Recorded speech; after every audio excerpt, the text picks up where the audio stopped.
Hello, crafty friends. This is Anya General with Ink, Paper, Scissors. In today's video, I'll be sharing some happy mail from Altenew, and then we'll create a card together using the products from my box. I'll also be incorporating an embossing folder from last month's kit, which I featured in my previous video.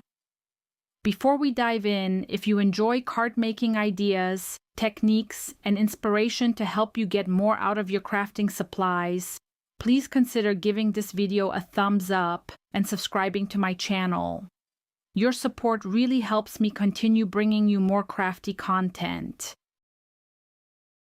I've also linked all the products I'm using in the video description below, as well as in my visual supply list, so be sure to check that out if you're interested in anything you see today. Now let's go ahead and take a look at what's inside my box. First, I received these pegboard panels, which are designed for stitching. I didn't have a chance to do any stitching for this video. I usually like to do that in the evenings while watching TV, but I just haven't had the time lately. So instead, I went ahead and die cut one of the panels centered into an A2 sized panel to give you an idea of how it looks. I think this would be absolutely beautiful once it is stitched, and I may share a finished project with this on my social media soon. There are also coordinating dies included that allow you to cut out the stitching panels, which makes this set really versatile. Next, I have the Gardener's Corner stamp and die set. The stamp set includes a really pretty leaf image, which would work beautifully as a background element. It also comes with a great variety of sentiments, including "You're growing stronger every day," "Thankful for a friend like you," "Sending you sunshine," "Just a note," "Hello," and "Hugs." The coordinating die set includes a crate, leaves, and 2 floral elements, which we'll be using later to build our focal point. Next, let's take a look at the ink colors I received. I went ahead and swatched these out so you can see how they look on paper and get a better idea of the undertones. Here you can see the difference between Redwood and Rhodolite. Rhodolite leans more toward a brown tone, while Redwood has more of a deep wine red look. I also picked up Pink Sand, Dusty Rose, and Toasted Mauve, and these really read as soft, earthy neutrals to me. They have that muted, slightly brown undertone, which makes them perfect for more natural, grounded color palettes. These shades blend beautifully together and are great for backgrounds, layering, or adding a subtle vintage feel to your cards. And then there's Blueberry, which is a beautiful light blue and quickly became one of my favorite blues from Altenew. The gray shades really surprised me. Marble Dust, Iron Gate, and Coastal Fog all have a subtle green undertone, which makes them really unique. And then there's Blue Horizon, which is a soft, calming blue that pairs really nicely with these muted tones and adds a nice contrast without being too bold. Now, let's get started on our card. For this card, I pulled out the Garden Swing die set, and I'm using just the leaf and floral dies from that set to give me some additional elements for my crate. I start by die cutting everything from white cardstock, and then I lay all of the pieces out on my Altenew sticky mat. Next, I bring in my ink blending brushes, both large and small, and start adding color. For the leaves, I'm using Reindeer Moss, and for the florals, I'm using Buttercream, Coral Bliss, and Pool. For the lavender flowers, I'm using Be Grapeful. I really enjoy this step because it allows you to completely customize your color palette, and ink blending on die cuts gives such a soft, dimensional look. While I'm working on my ink blending, I want to share a couple of things with you. First, I'm hosting a $20 giveaway over on my Instagram. If you have an Instagram account, head over to my page and find this card that I'm working on right now. Be sure to like the post and leave a comment letting me know what your favorite flower is. Also, please make sure you are following both Altenew and myself to be eligible. I'll be drawing a winner next Friday. And second, for a limited time, Altenew is offering my followers 35% off their microblending brush set. You all know how much I love these brushes, so I'm really excited about this offer.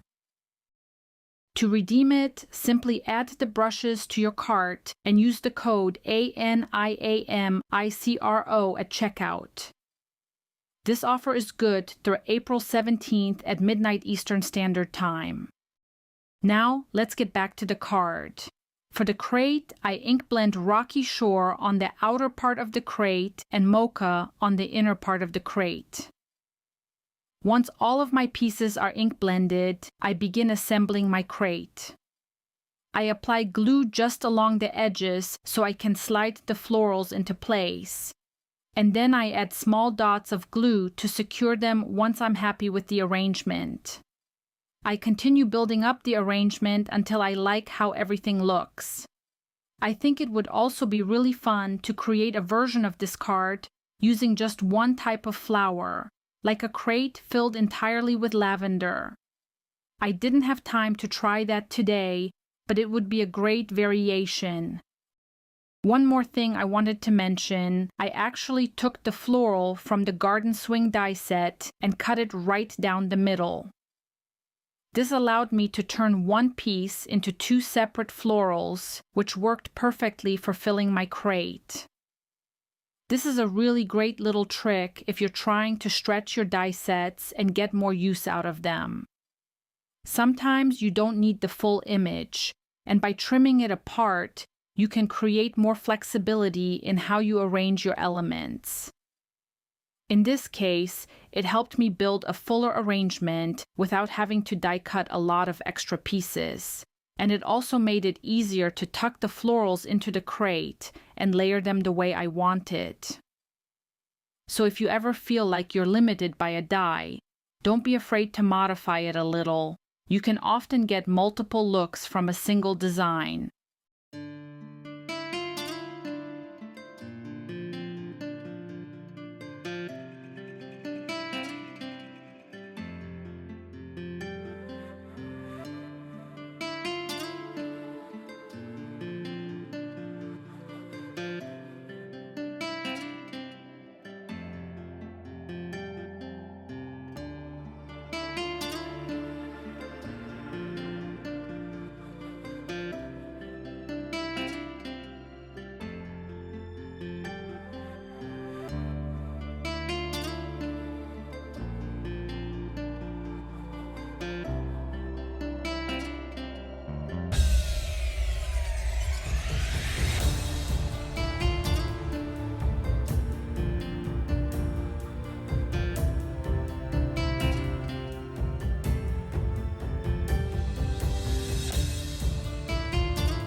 Next, I bring in the Garden Gala embossing folder from last month's kit.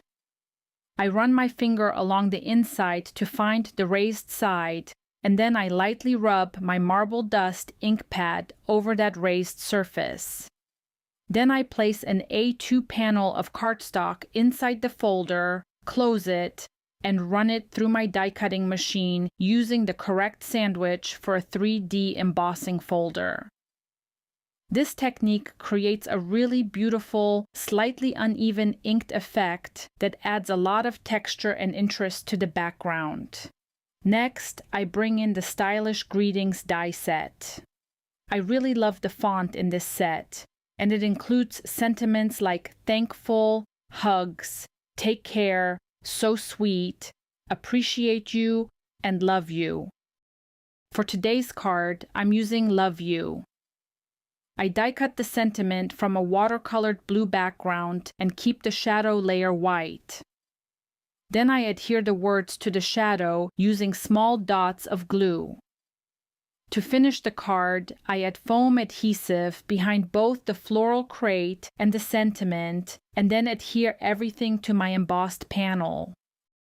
And that completes the card. I really love how the embossed background adds dimension while the crate creates a fun focal point. And that's my card using a simple embossing folder technique combined with layered die cuts. I'd love to know, what do you think about this crate design? What else would you add to it? Let me know in the comments below. If you enjoyed this video, please consider giving it a thumbs up and subscribing to my channel. I share card making ideas, techniques, and inspiration to help you get more out of the supplies you already have. As mentioned earlier, you can find all the products linked in the description below, as well as in my visual supply list. I've also linked my Facebook group, and I would love for you to join and share your creations with our crafty community. I'm also working on something fun for the group, but I'm not quite ready to share the details yet. Thank you so much for spending some time crafting with me today. I hope you all have a wonderful week, and I'll see you again soon.